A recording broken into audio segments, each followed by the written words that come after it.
ஹரி ஓம். அனைவருக்கும் நமஸ்காரம். கண்களில் ஒளியாகி கருத்தினில் பொருளாகி எண்ணமதில் நினைவாகி இதயமதில் அன்பாகி என் உடலுக்கு துணையாகி என் உள்ளத்தில் நிறைவாகி என் செயல்யாவும் உனதாகி என்னை நடத்தும் வழியாகி என்னுள்ளே நீயாகி உன்னாலே நானாகி என்னை ஆளுகின்ற தேவனாகி என் குருநாதனின் தாளை போற்றி என் குருநாதனின் தாளை போற்றி.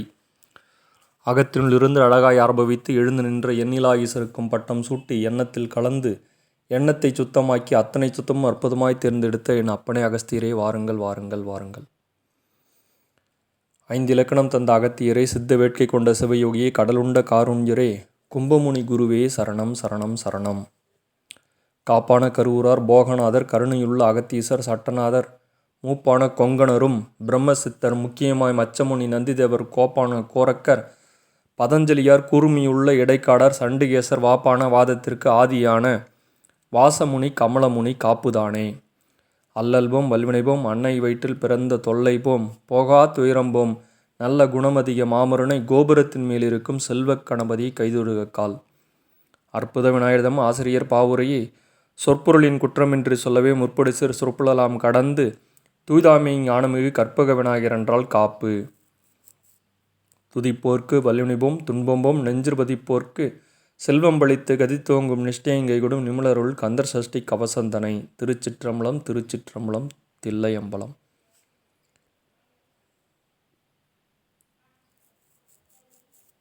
அருணாச்சலம் பொதிகாச்சலம் தக்ஷணாமூர்த்தி. அனைவருக்கும் வணக்கம். நாம் கடந்த சில தினங்களாக பார்த்துக்கிட்டு வர அறம் என்ற தலைப்பில் திருக்குறளில் அறத்துப்பாலில் உள்ள அதிகாரங்களை ஒரு அதிகாரமாக பார்த்துட்டு வரோம். இந்த ஒவ்வொரு அதிகாரத்துக்கும் ஒரு தனித்தன்மை, அதற்கு உண்டான சிறப்பு அம்சங்கள் உண்டு. அதே போன்று இந்த அறத்தில் பார்த்தோம் அப்படின்னா இன்றைக்கி பார்க்கக்கூடிய மிக மிக முக்கியமான இன்றியமையாத ஒரு பெரும் அறம் இல்வாழ்க்கை என்பது. இல்வாழ்க்கை இன்று சமுதாயத்தில் நடக்கின்ற ஒவ்வொரு பிரச்சனைகளும், அதை எதிர்கொள்ள முடியாமல் தவிக்கின்ற அத்தனை அரசு அமைப்பும் இதற்கு ஒரு பெரிய விமோச்சனம் கிடையாதா, இதற்கு தீர்வு கிடையாதா என்று ஏங்குபவர்களுக்கு உண்டான பதிவு இது. இப்போ நம்ம இந்து சனாதன தர்மம், இந்து தர்மம், சித்தர்கள் பாதை, இந்த பாரத பூமி தேசத்தினுடைய அத்தனை நிகழ்வுகளும் பாரத பூமியின் வாழ்ந்த ஞானியர்களும் சித்தர்களும் மகான்களும் யோகிகளும் கட்டிய கட்டமைப்பு. ஒருவனுக்கு ஒருத்தி என்ற அந்த அடிப்படையிலிருந்து இன்று உள்ள தாய் தந்தை குழந்தைகள் பேரன் பெயர்த்தி மூதாதையர்கள் பாட்டனார் பாட்டி பித்ருக்கள் போன்று அனைத்து இந்த கட்டமைப்பே ஆன்மீகம் சார்ந்த ஒரு அடிப்படையான கட்டமைப்பே சித்தர்கள் வகுத்த பாதை. அப்போ திருவள்ளுவர் திருக்குறளில் எதிர்காலத்தில் என்னென்ன பிரச்சனைகள் வரப்போகுதுன்னு அன்றைக்கே உணர்ந்து இந்த குறளை எழுதி வச்சுட்டு போகிறதுக்கு அறத்தை பற்றி ஒரு துணிவு வேணும். இப்படி தான் வாழ்ந்தால் தான் இப்படி வாழ முடியுன்ற ஒரு அறநெறியை வகுத்து வச்சுட்டு போயிருக்காங்க. அதை நம்ம பின்பற்றினா நமக்கு நல்லது. ஸோ இப்போ ஒரு திருக்குறளாக நம்ம பார்க்க போகிறோம். இல்வாழ்க்கை. இப்போ இல்வாழ்க்கை என்பது எல்லாரும் வாழறாங்க, மக்கள் எல்லோரும் பூலோகத்தில் வாழ்ந்துட்டுருக்கோம். ஆனால் இல்லற தர்மப்படி இல்வாழ்க்கையை வாழணும். குடும்பம்ன்ற அமைப்பு கண்டிப்பாக அவசியம். அப்போ முதல் திருக்குறள், இல்வாழ்வான் என்பான் இயல்புடைய மூவர்க்கும் நல்லாற்றின் நின்ற துணை. இல்வாழ்வான் என்பான் இயல்புடைய மூவர்க்கும் நல்லாற்றின் நின்ற துணை. இந்த பரிமேலழகர் என்ன உணர்த்துறாங்க அப்படின்னா, இல்வாழ்வான் என்பான், இல்வாழ்வான்னா யார் அப்படின்னா இல்லறத்தோடு கூடி வாழ்வான் என்று சொல்லப்படுவான். அது குடும்பம் என்ற அமைப்பில் இல் கூட்டல் அறம், இல்லறம். இந்த இல்லறத்தில் வாழக்கூடியவன், அறத்தில் இருப்பது என்பது இதனுடைய அர்த்தம். இல்லறம் என்றால் என்ன என்றால் அறத்தில் இருக்கும் அமைப்பு. இல் இருப்பது, அறம் அறத்தில் இருப்பது, அதுதான் இல் அறம். அப்போ இல்லறத்தோடு கூடி வாழ்வான் என்று சொல்லப்படுபவான்.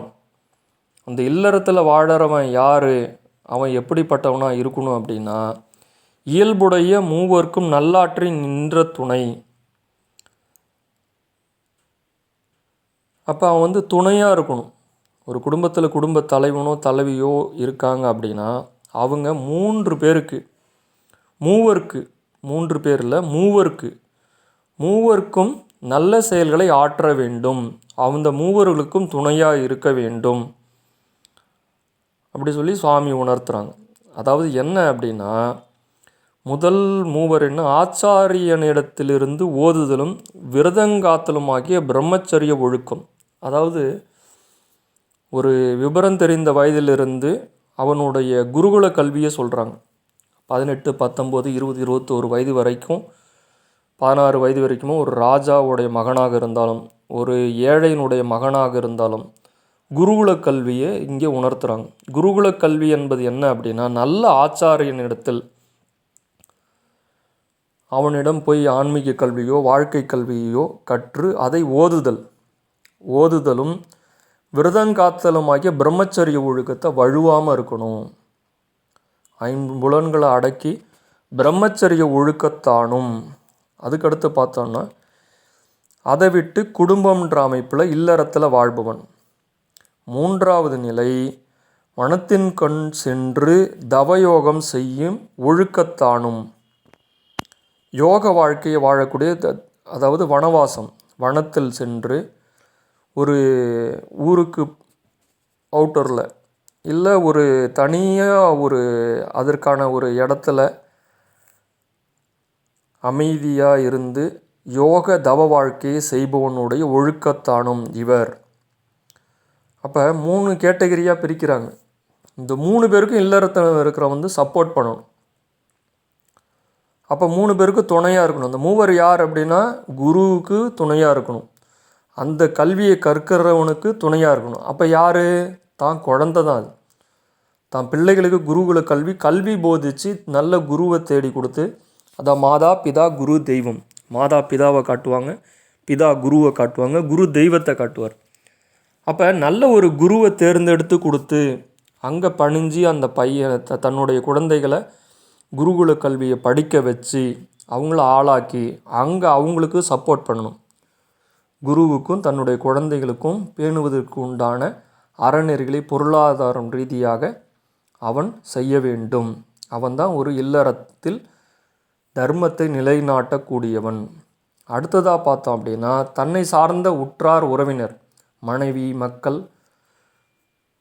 தன்னுடைய தாய் தந்தையர், இல்லறத்தில் இருக்கிற தன்னையும் சேர்த்து அவங்களுக்கு சப்போர்ட்டிவாக இருக்கணும். அவங்களுக்கு பொருளாதார ரீதியாகவோ உடல் ரீதியாகவோ அவங்களுக்கு துணையாக இருக்கணும். 3வது, தவத்தின்கண் வாழ்பவன், யோக வாழ்க்கையை, ஒரு வனவாசம் இல்லை அவனுடைய ஒரு 50, 55, 60 அவனுக்கு முடிஞ்சிருச்சு, 2 பணியும் முடிஞ்சிருச்சு, இல்லற தர்மம் முடிஞ்சிருச்சு, குழந்தைங்களை ஆளாக்கி திருமணம் செய்து கொடுத்து விட்டான், மனைவி மக்களோடு அவங்க செட்டில் பண்ணிவிட்டு ஒரு தவ வாழ்க்கை, ஆன்மீக வாழ்க்கையை வாழ வேண்டும். அப்படி வாழறவனுக்கும் இல்லறத்தில் இருக்கிறவன் சப்போர்ட் பண்ணும். இந்த 3 நிலைகளை தான் மூவர் அப்படி சொல்லி சுவாமி உணர்த்துறாங்க. அப்போ இந்த மூவருக்கும் யார் உதவி பண்ணி செய்கிறானோ அவன் தான் இல்லறத்தில் இருக்கிறவன். தான் குழந்தைகளுக்கும் செய்யணும், குருகுல கல்வியில் படிக்கிற குருவை ஆசானை சார்ந்து படிக்கின்ற குருவுக்கும் அந்த குழந்தைங்களுக்கும் கல்வி போதித்து நல்ல கல்வியும் அறத்தையும் ஒழுக்கத்தையும் கற்பித்து வளர்க்க வேண்டும். இது ஒரு இல்லறத்தானுடைய கடமை. அதுதான் துணை. 2வது, தன்னுடைய மனைவி, தாய் தந்தையர், சுற்றார் உற்றார் உறவினர் அனைவரையும் உதவி செய்து பொருளாதார ரீதியாகவும் அல்லது உடல் ரீதியாகவோ அல்லது சொல்லால் செயலாலோ அவர்களுக்கு உதவி செய்து துணையாக இருக்க வேண்டும். 3வது, வனப்பிரஸ்தம். எல்லாத்தையும் விட்டுட்டு கொஞ்சம் ஒதுங்கி இருந்து தான் யாருன்னு ஆத்ம விசாரம் செய்து இறைவனோட கலக்கிற தவ வாழ்க்கை, யோக வாழ்க்கையை பண்ணுறவங்களுக்கு உதவி புரிதல், தானும் அதில் ஈடுபடுத்தி கொள்ளுதல். இதுதான் இந்த திருக்குறளுடைய சாராம்சம். அப்போ இல்வாழ்வான் என்பான், ஒரு இல்லறத்தில் இருக்கிறான் வாழறான் அப்படின்னா அவன் இந்த மூவருக்கும் நல்ல செயல்களை ஆற்றி அவர்களுக்கு துணையாக நிற்பவன்தான் இல்வாழ்க்கையில் முதன்மை இடம்பெறுகின்றான். இப்போ இது கொஞ்சம் டீப்பாக பார்ப்போம். இன்றைக்கி இருக்கிற கால சூழ்நிலையில் அவன் தனக்கு வேலை பார்க்கணும். இந்த வேலை பார்க்குற வருமானம் பொருளாதாரத்தை அவன் கல்விக்கு செலவு பண்ணணும். இப்போ கல்வி மிகப்பெரிய ஒரு நல்ல வளர்ச்சி அடைந்துள்ளது. ஆனால் அதுக்கு பொருளாதாரம் அதிகமாக தேவைப்படுகின்றது. என கல்வி வியாபாரம் ஆகிவிட்டது.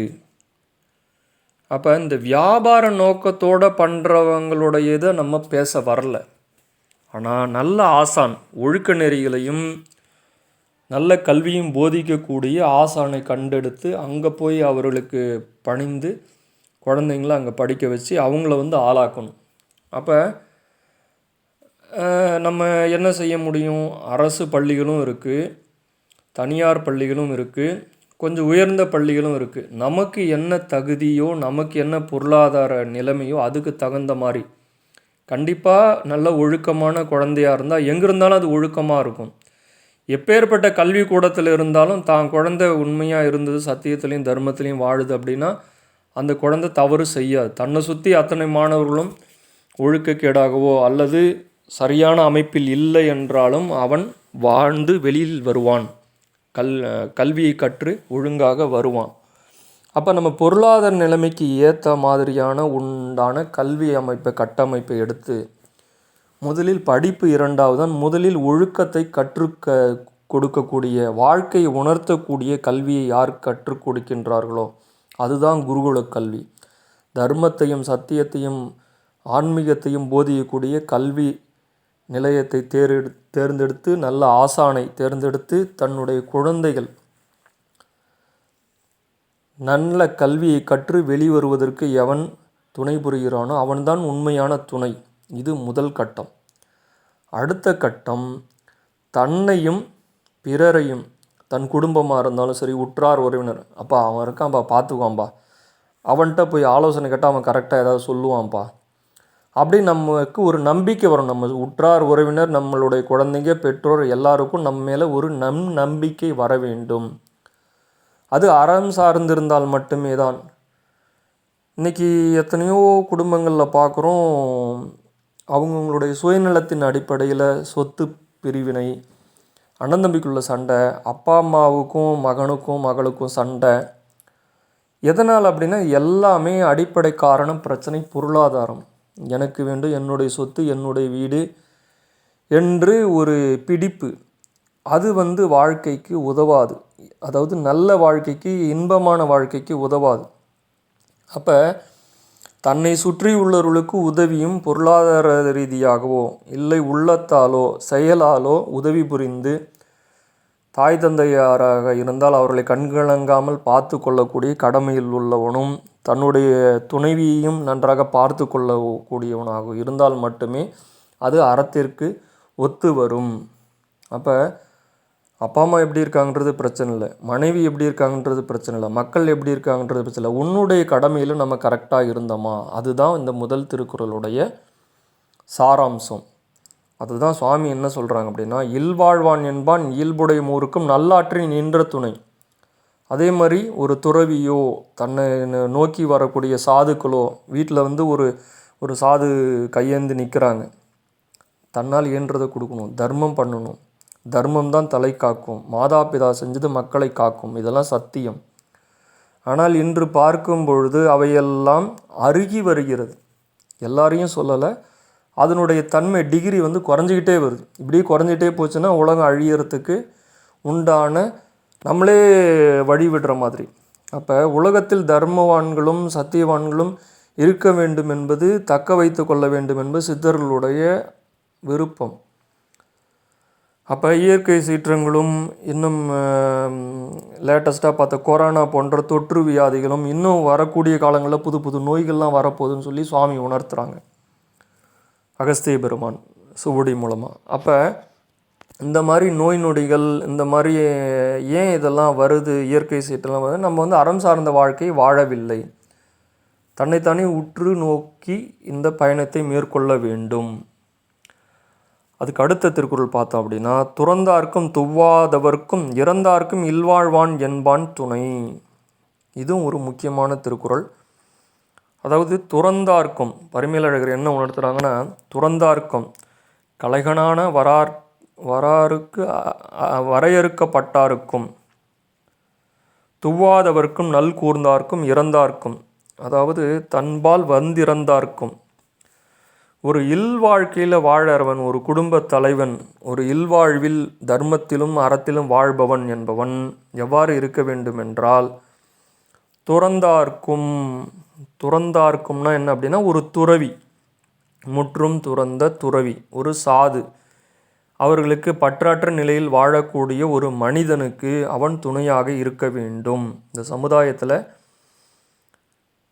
ஆன்மீகம் சார்ந்தோ அல்லது ஒரு அரசியல்களை செய்யக்கூடிய எல்லாத்தையும் விட்டுட்டு துறந்து இருக்கிறவங்களுக்கு உதவி பண்ணணும்னு சொல்லி சுவாமி உணர்த்துறாங்க. துவாதவர்க்கும் நல் கூர்ந்தார்க்கும், அதாவது நல்ல சிந்தனை நல்ல செயல்கள்லாம் இருக்கும், ஆனால் அவனுக்கு பொருளாதாரம் இருக்காது. அது மட்டும் இல்லாமல் துவாதவர்க்கும், அவங்களால பொருளாதார உற்பத்தி பண்ண முடியாத இயலாதவர்கள், இதில் ஊனமுற்றவர்கள் அந்த மாதிரி இதை சொல்ல வரல. அவங்களால இயலாத, உடல் ஒத்துழைக்காது, இல்லை மனமே கூட ஒத்துழைக்காமல் போகலாம். அப்படி இயலாதவங்களுக்கும் செய்யணும்.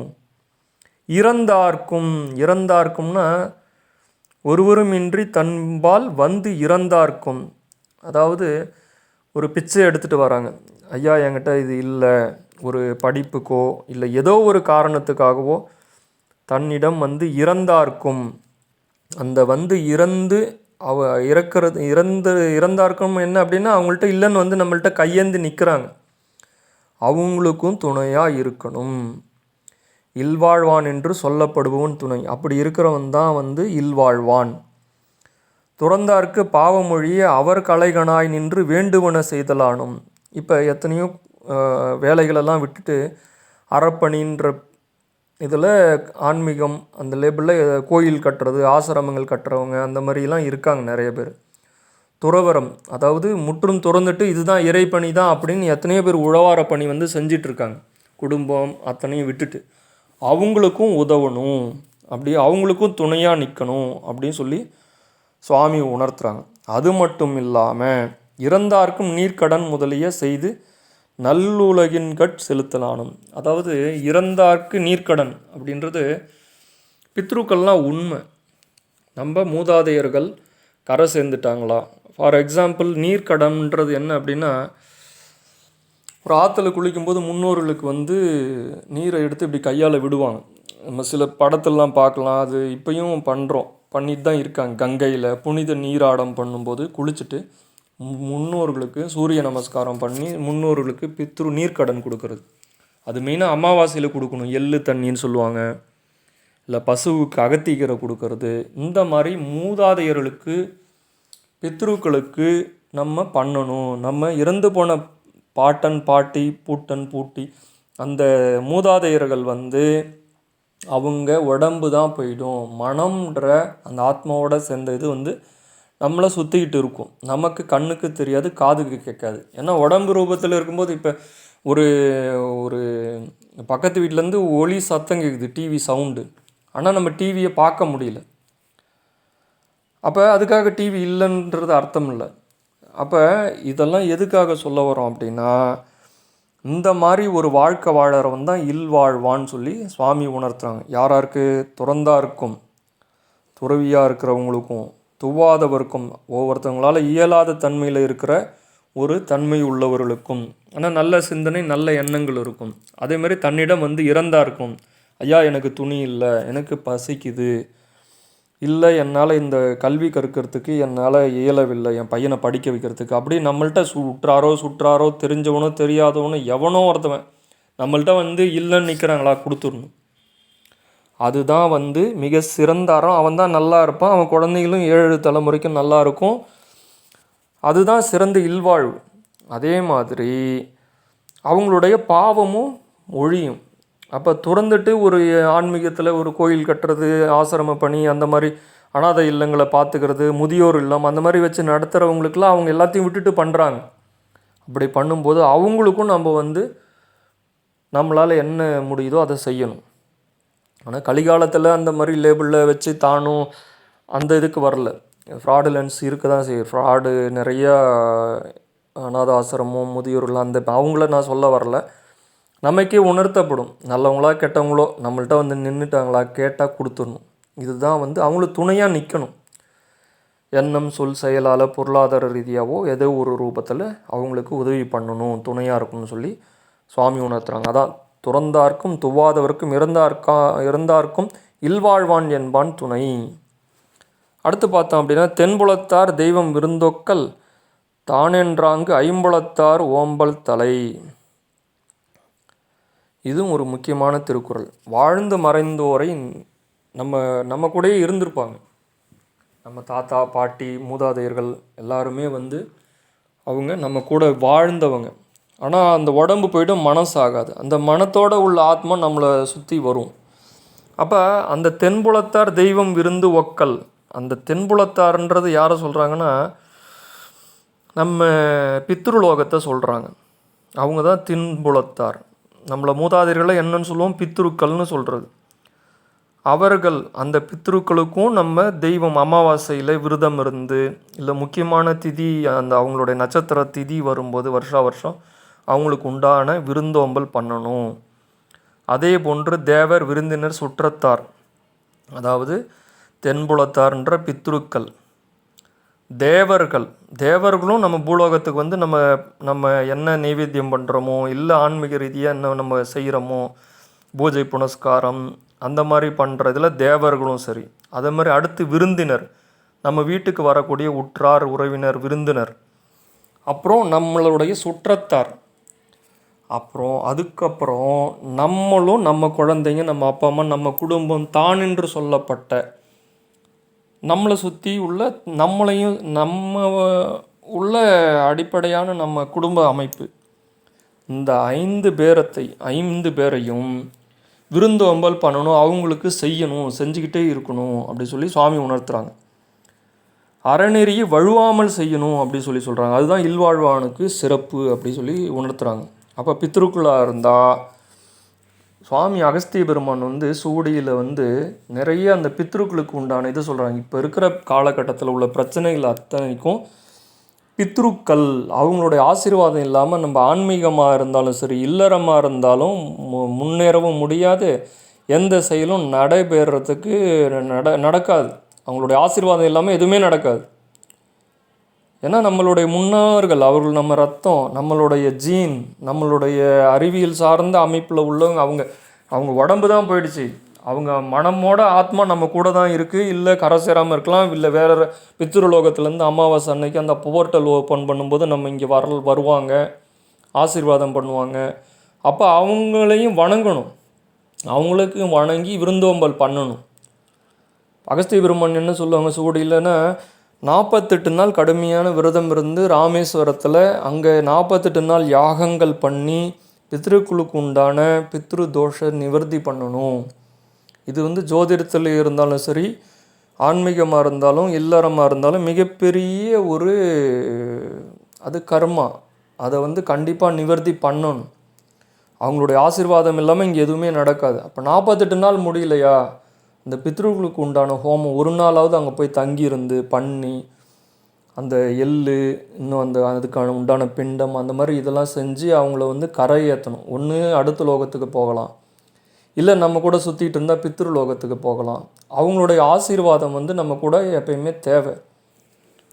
ஸோ நம்ம தாத்தா பாட்டியிலேருந்து அத்தனை பேரும் வந்து இறந்தோர்கள், முன்னோர்கள், தாய் மாமனோ இல்லை யாராக இருந்தாலும் அவர்களுக்கு உண்டான விருந்தோம்பலை கண்டிப்பாக செய்யணும். அப்போ அந்த பித்ருக்கள்ன்றவர்கள் வந்து அமாவாசை, தை அமாவாசை, ஆடி அமாவாசை முக்கியமான தினங்கள் கண்டிப்பாக செய்ய வேண்டும். ஸோ இதுதான் சுவாமி உணர்த்துறாங்க. அது ஒரு கேட்டகரி. ரெண்டாவது தேவர்களும் ரிஷிகளும் அந்த தேவலோகத்திலேருந்து இந்திரன் முதலான எத்தனையோ உள்ள தேவதா சக்திகள் உண்டு. அந்த தேவதா சக்திகள் தான் இந்த உலகத்தை வந்து பூலோகத்தை இயக்கிட்டு இருக்கு. அப்போ அந்த தேவதா சக்திகளுக்கும் நம்ம வந்து விருந்தோம்பல் பண்ணணும். வெள்ளிக்கிழமை விரதம் இருக்கிறது, செவ்வாய்க்கிழமை விரதம் இருக்கிறது, கிருத்திகை, அமாவாசை, பௌர்ணமி தினங்களில் வழிபாடு பண்ணுறது, வீட்டில் நைவேத்தியம் பண்ணி சுவாமிக்கு வந்து நைவேத்தியம் பண்ணுறது. ஸோ அந்த தேவதா சக்திகள் தான் தெய்வீக சக்திகள். ஸோ அவங்களுக்கும் விருந்தோம்பல் பண்ணணும். அடுத்து 3வது விருந்தினர். ஜாதி மத பேதம் கடந்து நம்ம வீட்டுக்கு நம்மளுடைய நன்மையின் பொருட்டு நம்ம வீட்டுக்கு வரவங்க, நம்மளுடைய நலன் கருதி வரக்கூடிய நலம் விரும்பிகள் அவங்க வந்தாங்கன்னா அவங்களுக்கும் விருந்தோம்பல் பண்ணணும், அவங்கள கவனிக்கணும். அவங்க எதற்காக வந்திருக்காங்களோ அவங்களுக்கு உண்டான மரியாதைகளையும் அவங்களுக்கு உண்டானதை செய்யணும், விருந்தோம்பல் பண்ணணும். இது 3வது கேட்டகரி. 4வது சுற்றத்தார். நம்ம பிளட் ரிலேஷன்ஷிப், அம்மா வழி சொந்தமோ அப்பா வழி சொந்தமோ, மகன் வழி சொந்தமோ மகள் வழி சொந்தமோ, அப்பா வழி சொந்தம் அம்மா வழி சொந்தம் இல்லாமல் நம்ம தூரத்து சொந்தம், அருகாமையில் உள்ள சொந்தம், எங்கேயோ வெளியூரில் இருப்பாங்க, 1 வருஷம் கழித்து வந்திருப்பாங்க, 10 வருஷம் கழித்து வருவாங்க, இல்லை வாரம் வந்துட்டு போவாங்க, இல்லை டெய்லி வந்துட்டு போகிறாங்களோ அவங்களுக்கு உண்டான அந்த சுற்றத்தாருக்கு செய்யணும். அது மட்டும் இல்லாமல் தன் மனைவி, இது ஒரு கேட்டகரி. அடுத்த கேட்டகரி தான் என்று சொல்லப்பட்ட, தான்னா இந்த உடம்போடு சேர்ந்த ஆத்மா, இந்த இல்லறத்தில் வாழ்பவனையும் சேர்த்து தன் மனைவி, மக்கள், அப்பா அம்மா, இந்த மாதிரி அவங்களையும் அந்த குடும்பத்தையும் விருந்தோம்பல் பண்ணி அவங்க மனம் கோணாமல் மனம் புண்படும்படியாக நடந்து அவர்களுடைய ஆசீர்வாதத்தையும் பெற்று ஒருவன் கரை சேருவதற்குண்டான வழிமுறையை சுவாமி இந்த பாடலில் உணர்த்தியிருக்காங்க. அப்போ தென்புலத்தார் தெய்வம் விருந்தொக்கல் தானென்றாங்கு ஐம்புலத்தார் ஓம்பல் தலை. இது தெய்வங்களை முக்தி அடையணும்னு வணங்கி வழிபாடு பண்ணுறவங்கெல்லாம் இவங்க தான் முதலாவதாக சுவாமி வச்சுருக்காங்க. இப்படி இருக்க வந்தனா தான் இறைவனுக்கு வாடான்னு பக்கத்தில் அணைச்சிக்குவார். இதுதான் முதல் ஃபஸ்ட் ரேங்க் இவர் தான். இவங்கள தான் முதல்ல சுவாமி விரும்புவார். அதுக்கப்புறம் தான் காட்டில் தவம் இருக்கிறவங்க மற்ற உள்ள இவங்களெல்லாம் இது பண்ணுறது. அதுதான் இல்லற தர்மம் பேர். இந்த இல்லற தர்மத்தையும் இல்லறத்தையும் கடைபிடித்தாலே அவங்களுக்கு எந்த விதமான தெய்வம் நிற்கும், தெய்வம் பேசும், தெய்வ நடமாட்டம் அந்த வீட்டில் சத்தியமாக இருக்கும். இதுதான் உண்மை, சத்தியம். அதுக்கடுத்து பார்த்தோம் அப்படின்னா, பழியஞ்சி பாத்துன் உடைத்தாயின் வாழ்க்கை வழியஞ்சல் எஞ்ஞான்றும் இல. பழியஞ்சி பாத்துன் உடைத்தாயின் வாழ்க்கை வழியஞ்சல் எஞ்ஞான்றும் இல. இந்த திருக்குறளுக்கு என்ன பரிமேலழகர் பொழிப்புரை என்ன அப்படின்னா, பழியஞ்சி பார்த்து உன் வாழ்க்கை உடைத்தாயின். ஒரு மனிதனானவன் அற வழியில் இல்லறத்தில் கடைபிடித்து பயணிக்கும்போது பழிபாவங்களுக்கு அஞ்சி நடக்க வேண்டும். இந்த ஊன் உடம்பு எடுத்தது எதுக்காக அப்படின்னா, இந்த தர்மத்தில் நின்று பழிபாவங்களுக்கு அஞ்சி அந்த அந்த பொருள் ஈட்டும் போதும் அதுலேயும் பாவ புண்ணியம் இருக்கும். நம்ம பார்த்தோம் இல்லையா, கையூட்டு, லஞ்சம். இன்றைக்கி லஞ்சம் வாங்காதவங்களே யாரும் இல்லைன்னு சொல்கிற அளவுக்கு வந்துருச்சு. வெளியில் எல்லாமே இருக்குது. என்னது லஞ்ச ஊழல் கண்காணிப்பாளர், லஞ்ச லாவணி இது பண்ணுறவங்க, தணிக்கைத்துறை, எத்தனையோ துறைகள்லாம் இருக்குது. அதை ஐடி இதில் இருக்குது, வரித்துறை இருக்குது. இதெல்லாம் ஒரு பக்கம் இருக்குது அரசியல் அமைப்பில். ஆனால் என்ன அப்படின்னா, இந்த லஞ்சத்தை கொடுத்து எல்லாத்தையும் சரி கட்டிடுறாங்க. இதுதான் இன்றைய காலகட்டத்தில் நடக்கிற சம்பவம். எல்லாரையும் சொல்லலை, அதை செய்கிறவங்கள. அது பெரிய பழி. அந்த பழிக்கு பாவத்துக்கு மன்னிப்பே கிடையாது. கையூட்டு வாங்குதலுக்கு ஒரு காரியத்தை நடக்கிறதுக்கும் சரி, இல்லை நடத்தி கொடுக்கறதுக்கும் சரி, அதுக்கு உண்டான அமைப்புக்கு உண்டான பொருளாதாரத்தை அதுக்கு மேம்பட்டு வாங்கி அதன் மூலயமா செய்யக்கூடிய பாவம், அந்த தொழில் மிகப்பெரிய குற்றம். அது மிகப்பெரிய பாவம். நமக்கு இப்போ தெரியாது, நம்மளை குழந்தைங்கள பாதிக்கும், 3வது தலைமுறையில் பாதிக்கலாம். அது பாவம். நமக்கு என்ன அந்த வேலைக்கு உண்டான வருமானமோ அதை மட்டும்தான், அந்த மனசாட்சிக்கு விரோதம் இல்லாமல் ஒருவன் பொருள் ஈட்ட வேண்டும். அந்த பொருள் ஈட்டும் வழியில் இதெல்லாம் சொல்கிறாங்க. அதுமாதிரி சொன்னேன் இல்லையா, கமிஷன் பேசிஸில் இந்த நிறைய என்ன சொல்கிறது, காசு அடிக்கிறது அப்படின்ட்டு அடிச்சிடுறாங்க. காசை எவ்வளோ இதில் அது ஒரு திருடுதல். அது மிகப்பெரிய பாவம். முதல்ல அதை பாவம்னே தெரியாமல் அறியாமையில் இருக்காங்க. அதை வேற பெருமையாக வேற பீத்திக்க வேண்டியது, சொல்ல வேண்டியது, அந்த நட்பு உள்ளவங்கள்ட்ட பேச வேண்டியது. இதெல்லாம் மிகப்பெரிய பாவம், குற்றம். அதுக்கு மன்னிப்பே கிடையாது. கையூட்டு, லஞ்சம், இதுக்கு மிகப்பெரிய கடுமையான கடைக்காலத்தில் நோய்வாய்ப்பட்டு மனம் புண்பட்டு நொந்து நூலாகும்போது, நான் யாருக்கு என்ன பாவம் பண்ணணும் தெரியல, நீலி கண்ணீர் வடிக்கும்போது இறைவன் உணர்த்துவான். இன்னென்ன பாவம் பண்ண, இவ்வளோ லஞ்சம் வாங்கினேன், இவன் மனசை புண்படுத்தினேன், எப்படிலாம் உதாசீனப்படுத்தினேன், நோய் சித்திரவதைப்பட்டு இறக்கக்கூடிய தன்மை வரும். இதெல்லாம் நான் சாபம் கொடுக்கல, இதெல்லாம் காலங்காலமாக இருக்கக்கூடிய அமைப்பு. அதாவது ஒரு கதை உண்டு. ஒரு குரங்கும் கரடியும் ஒரு குரங்கு என்ன பண்ணுச்சான், ஒரு வீடு, இது ஒரு கதை தான், இது ஒரு இதுக்காக சொல்லக்கூடிய கதை. மரத்தில் ஏறி முதல்ல ஒரு குருவி வந்து சிட்டுக்குருவி குருவி வந்து கூடு கட்டியிருந்தான். அப்போ அந்த குருவி கூடு கட்டி இருந்தது வந்து மழையில் மழை பெய்யும் போது நனைஞ்சிட்டு இருந்தது அந்த குரங்கு அந்த மரத்துக்கடியில். அப்போ அந்த குருவி சொல்லிச்சான், ஏன் இந்த மாதிரி மழையில் நனைஞ்சிருக்கு, நீயும் உனக்கு கை கால்லாம் இருக்குது, எங்களுக்கு கை காலே இல்லை, எங்களுக்கு மூக்கு மட்டும்தான் இருக்குது, அதாலேயே நாங்கள் வந்து கூடு கட்டி நாங்கள் அதுக்குள்ளே இருக்கோம். ஆனால் குரங்கான உனக்கு வந்து இந்த மாதிரி இல்லையே, நீ கை கால்லாம் இருக்குல்ல, நீ ஒரு வீடு மாதிரி கட்டிக்கிட்டு அதில் இருக்க வேண்டியதானே, ஏன் மழையில் நனைகிறேன்னு கேட்கும்போது இந்த குரங்குக்கு கோபம் வந்துடுச்சான். நேராக மரத்து மேலே ஏறி போச்சான். அந்த கூண்டெல்லாம் பிச்சு தூக்கி வீசி எரிஞ்சிருச்சான். முட்டை கோழி அந்த குருவியோடைய முட்டை அதெல்லாம் தூக்கி எல்லாத்தையும் எரிஞ்சிட்டு கூடெல்லாம் களைச்சி பிச்சு போட்டுருச்சான். அப்போ இதான் மனம்ன்ற குரங்கோடைய புத்தி. நம்ம மனமும் அப்படி தான். இதை சொல்ல போனால் கடுமையான எதிர்ப்பு இருக்கும். ஏன்னா இந்த காலத்தில் யார் சார் லஞ்சம் வாங்காமல் இருக்காங்க, யார் கையூட்டு வாங்காமல் இருக்காங்க? கையூட்டுன்றது மிகப்பெரிய பாவம், இதுக்கு கடுமையான தண்டனை உண்டு என்று சுவாமி உணர்த்துறாங்க. அது நோய்வாய் மூலமாக தான் வரும். யாரும் இங்கே லஞ்சம் கண்காணிப்பாளர் வச்சு சிசிடிவி கேமரா வச்சு 1-2 தான் நமக்கு வெளியில் கொண்டு வராங்க. யாரையும் நம்ம குற்றம் குறையாக சொல்லலை, இது யாரையும் குறிப்பிட்டு சொல்லலை. நடக்கிற நாட்டு நடப்பு, இது சமுதாயத்தில் நடக்கிற நிகழ்வு. இப்போ அந்த கதைக்கு வருவோம். இந்த குருவி என்ன பண்ணிச்சா, நேராக போய் சிங்கராஜாக்கிட்ட போய் ஜட்ஜி, அவர் தான் காட்டுக்கு ராஜா, அவர்கிட்ட போய் முறையிட்டுச்சான், இந்த மாதிரி கூடெல்லாம் பிச்சு போட்டுருச்சு குரங்கு அப்படின்னு. இந்த குரங்கு என்ன பண்ணிச்சான், தான் கூட பிச்சே போடலை அப்படின்னு சொல்லிட்டு ஒரு கரடியை துணைக்கு கூப்பிட்டு போச்சான். அந்த கரடி என்ன பண்ணிச்சா, பலாப்பழத்தை பின்னாடி வச்சுக்கிச்சான்.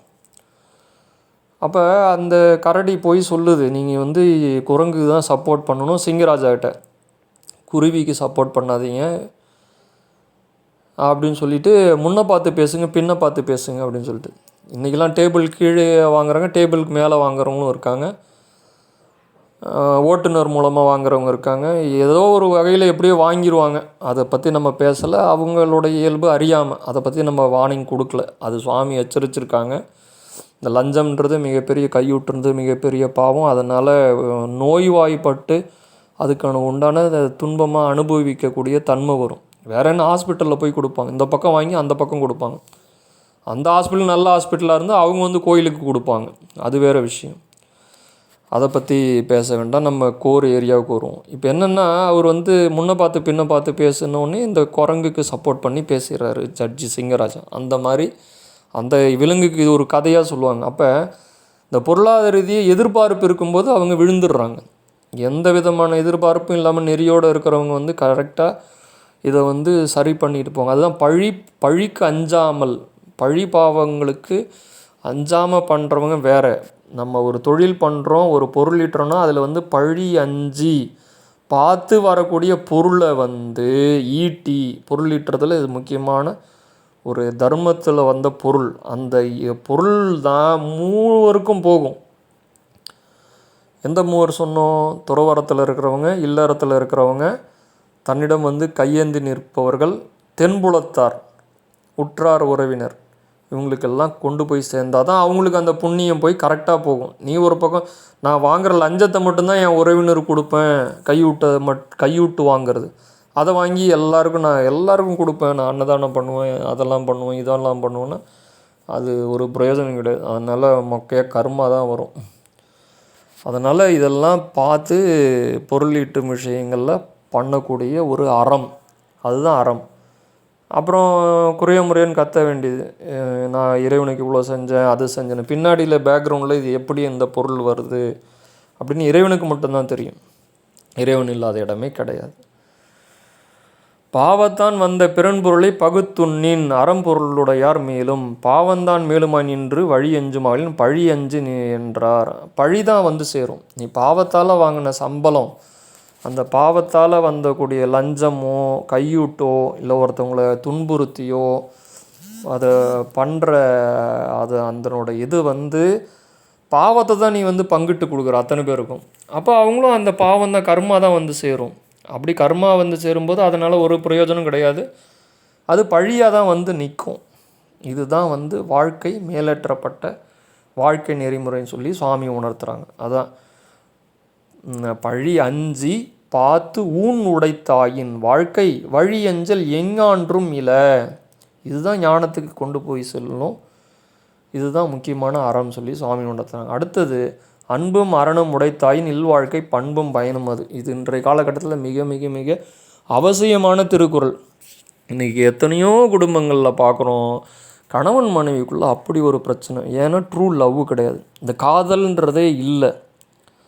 இந்த காதல்ன்றது என்ன அப்படின்னா அது ஏதோ ஒரு கொச்சைப்பட்ட அசிங்கமான வார்த்தை கிடையாது. சிவபெருமான் மீது உள்ள அன்பு வந்து அதனுடைய வெளிப்பாடு வந்து காதலாகி கசிந்து கண்ணீர் மல்கி ஓதுவார் தம்மை. காதலாகி கசிந்து உருகிறது. அந்த உருகிற தன்மை இன்றைக்கி வந்து கணவன் மனைவிக்குள்ளே இருக்கா அப்படின்னா இல்லை. அது பிஃபோர் மேரேஜ் வேணால் இந்த காதலிக்கிறவங்கன்ற மத்தியில் இருக்கிற அது வேறு டாப்பிக்கு, அதுக்கு நம்ம போகல. இந்த அன்பும் அறனும், அன்புனா என்னன்னே தெரியல. அன்புனா விட்டு கொடுக்கறது. அன்புனா அது ஒரு அதுக்கு அது வந்து இதே கொண்டு வர முடியும், டெஃபினேஷனே பண்ண முடியாது. தன்னை அறியாமல் ஒரு ஆசை கிடையாது, தன்னை அறியாமல் வெளிப்படுத்தக்கூடிய ஒரு பரிமாற்றம், உள்ள பரிமாற்றம், எண்ண பரிமாற்றம். எங்கே இருந்தாலும் இப்போ ஒரு கணவனுக்கு எங்கேயோ ஒரு இடத்துல துன்பம் நேருதுன்னா மனைவிக்கு எங்கள் வீட்டில் அவள் அறத்துலேயும் தர்மத்துலேயும் உண்மையான அன்பு இருந்ததுன்னா அவளுக்கு தெரியும், ஐயோ புருஷனுக்கு ஏதோ ஆயிடுச்சு போல இருக்கு, என்ன எதுன்னு தெரியலையே அப்படின்னு. அப்போ அதே மாதிரி கணவன் வேலை பார்க்கும் இடத்துல இவங்க துணைவி வீட்டில் இருந்தாலும் அவருக்கு தெரிஞ்சிடும் இன்றைக்கி ஏதோ பிரச்சனை, கொஞ்சம் சீக்கிரமாக போவோம் ஆஃபீஸ்லேருந்து.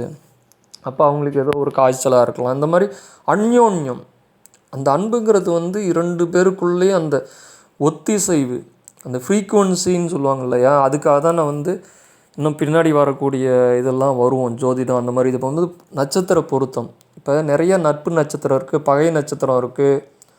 அப்போ நட்சத்திரம் பொருத்தம் பார்த்துலாம் முன்னோர்கள் வந்து திருமணம் பண்ணி வைக்கிறாங்க அப்படின்னா அதுக்கு ஒரு காரண காரியம் உண்டு.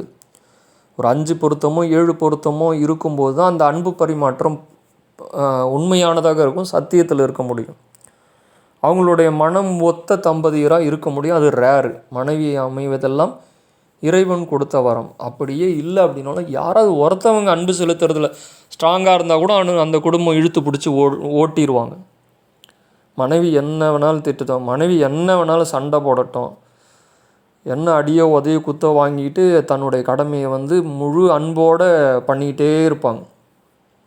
அதாவது சுவாமிகிட்ட போய் மனைவி ரொம்ப கொடுமைப்படுத்துகிறாங்க அப்படின்னு அகஸ்திய பெருமான்கிட்ட ஒருத்தர் கேட்கும்போது அதுக்கு என்ன சொல்கிறாங்கன்னா, அப்போ அன்பாக இருப்பா. அதுக்கு தான் சொல்லுவாங்க, அடங்கு இல்லை அடங்க மறு. ஒன்று மனைவியாக இருந்தால் கணவன்கிட்ட அடங்கி போங்க, அடங்கி போயிட்டால் பிரச்சனை கிடையாது. அதே மாதிரி மனைவியிட்ட கணவனாக இருந்தால் அடங்கி போகிறது நல்லது. இல்லையா அடங்க மறு. இல்லை நான் இப்படி தான், நான் குடிப்பந்தான், நான் பெண் சவகாசம் இருக்க தான் செய்யும் அப்படின்னு துஷ்டத்தனமாக இருந்தோம் அப்படின்னா அடுத்த பிறவியில் பார்த்துக்கலான்னு, அடுத்த பிறவியில் அவள் வந்து கணவனாக பிறந்து நீ மனைவியாக பிறந்து அவள் வந்து குடிச்சிட்டு ஒன்றை உதைப்பா. இது காலங்காலமாக பெரிய பிறவியாக நடக்கிறது. இது வந்து ஜாதி மத பேதம் எல்லாத்துக்கும் இது பொருந்தும். எல்லா பிறப்பும் பிறந்திழைத்தேன் எம்பெருமான் மாதிரி தான். அப்போ உண்மையான அந்த காதல் இருக்கணும். அந்த காதல்ன்றது என்னன்னா அன்புக்கு மேலே உள்ள ஒரு தெய்வீகத்தன்மை. அது வந்து கொச்சைப்படுத்தி இன்றைய காலகட்டத்தில் அதை அசிங்கப்படுத்திட்டாங்க. காதல்ன்ற வேர்டுக்கு வந்து என்னென்னா தெய்வீகம். அது எப்போ எது மேலே வேணாலும் எப்படி வேணாலும் வரலாம். ஒரு செடியின் மேலே வரலாம். ஒரு விவசாயிக்கும் ஒரு பயிரை விதைச்சிட்டு அதை போய் காலையில் முளைச்சி வந்துடுச்சா, தண்ணி பாய்ச்சினா கதிர் வந்து பூத்து காய் பிடிச்சிருக்கா, நல்ல விளைச்சல் வந்திருக்கான்னு அவன் விவசாயிக்கு வந்து நெல்மணிகள் மேலேயும் நெல் மேலேயும் பயிர்கள் மீது அபரிமிதமான காதல். அப்போ ஒரு துறையிலையும் அந்த பாசம் பற்றுக்கு மீறி அதெல்லாம் பாசம் பற்றெல்லாம் விட்டுருவோம். அந்த காதல், அந்த உண்மையான ட்ரூ லவ் இருந்தால் மட்டும்தான் ஈவன் வந்து சூரியன் மேலே உள்ள இந்த இந்த பூ பூக்கிற தன்மையே சூரியன் மேலே உள்ள லவ், அந்த காதல் அன்பின் மீது தான் இந்த தாமரை பூவை பூக்குது. அப்போ எங்கேயோ இருக்கிற வண்டுக்கு வந்து இந்த பூ பூக்கும்போது உள்ள அந்த தேனியினோட இது வந்து வண்டு வருது. அப்போ மகரந்த சேர்க்கை நடக்குது. அத்தனையும் இந்த உலகத்தில் அப்படி ஒரு இயற்கை விதி வந்து சூப்பராக படைச்சிருக்கிறாங்க. அப்படி ஒரு அருமையாக ரம்மியமாக இருக்குது. அப்போ ஒரு இல்லறம் என்று பார்க்கும்போது கணவன் மனைவின்ற அமைப்பு நம்ம பாரத பூமியில் மட்டும்தான். அப்போ இந்த இது வந்து ராமாயணம் மகாபாரதம் காலத்தில் முதல் இதுலேருந்து தசாவதாரத்தில் முதல் இதிலிருந்தே இருக்குது. சிவன் பார்வதி நம்ம ஏன் சிவ குடும்பம் விஷ்ணு குடும்பம் இந்த மாதிரி வச்சுருக்காங்க. இங்கே வந்து எதுவுமே வந்து முக்தி அடைய தடை இல்லை. அதுக்கு அன்புன்றது என்ன அப்படின்னா இந்த ட்ரூ லவ் இருக்கணும், காதல் இருக்கணும், கணவனுக்கும் மனைவிக்கும் உள்ள ஒத்திசைவு இருக்கணும், சேம் ஃப்ரீக்குவன்சி இருந்தால் மட்டும்தான் குடும்பத்தை ரன் பண்ண முடியும். இல்லையா யாராவது ஒருத்தவங்களுக்கு கண்டிப்பாக இருக்கணும். ஹஸ்பண்ட் வந்து ரொம்ப போட்டு வச்சு வெளுக்கிறானா வாங்கிக்குவோம். ஏன்னா அவன் மேலே அபரிமிதமான அன்பு, அவன் எது பண்ணாலும் தாங்கிக்குவான். அந்த காலகட்டத்திலலாம் என்னம்மா அவங்க வீட்டுக்கார் பேருன்னா வெக்கப்படுவாங்க. காய்கறி அரிஞ்சிட்ருப்பாங்க, அந்த முருங்கைக்காயை காமிப்பாங்க. என்னென்னா அவர் பேர் வந்து முருகேசன்னு ஆரம்பிக்குமா, முருகனுடைய பேர் வந்து பேர் கணவன் பேரையே சொல்ல மாட்டாங்க. ஏன்னா அவர் வந்து அத்தான், அவர் வந்து ஒரு புருஷன். என்னென்னா இந்த மாதிரி உள்ள அமைப்புலாம் என்னென்னா கணவன் மனைவிக்குள்ளே அந்யோன்யமான அன்பு இருக்கணும். அதே மாதிரி அப்பா அந்த கணவன் வந்து மனைவியுடைய தாய் தந்தையரையும் தன்னுடைய தாய் தந்தையாக பாவிக்கணும்.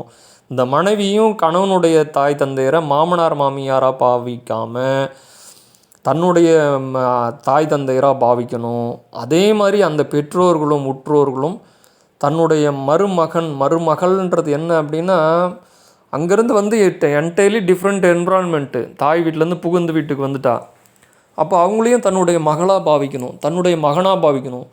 அவங்க என்ன தான் விரோதம் குரோதம் இருந்தாலும் கொடுக்கறத நிறுத்தவே கூடாது, செஞ்சுக்கிட்டே இருக்கணும். அப்போ இந்த அன்புன்ற லேபிளில் ஒரு இல்லற கடமையில் கணவன் மனைவி முதல்ல ஒற்றுமையாக இருக்கும். இன்றைக்கி எவ்வளோ டைவர்ஸ் கேஸ். ஏன் அப்படின்னா அதில் 1% தான் அதில் உண்மையும் அதில் உள்ள ஒரு இது இருக்கும். காரணகாரியம் இல்லாமல் பிரிஞ்சிடுறாங்க.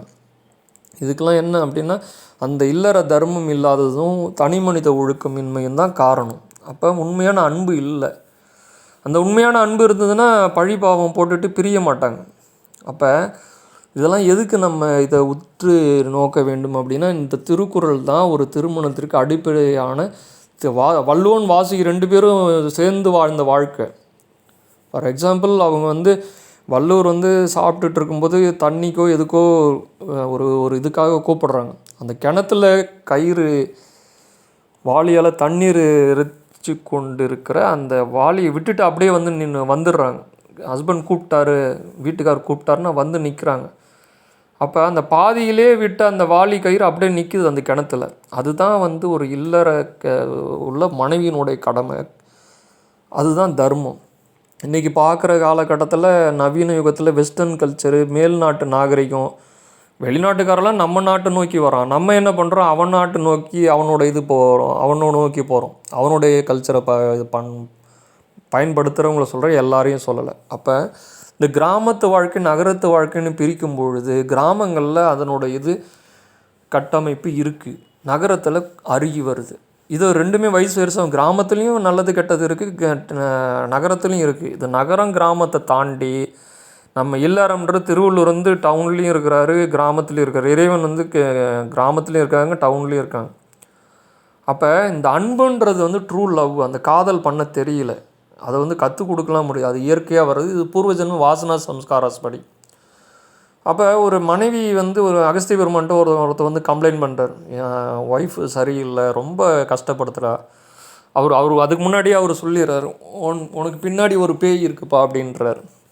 யாருங்க அது அப்படின்னு, உன்னுடைய மனைவி தானப்பா அப்படின்றார்.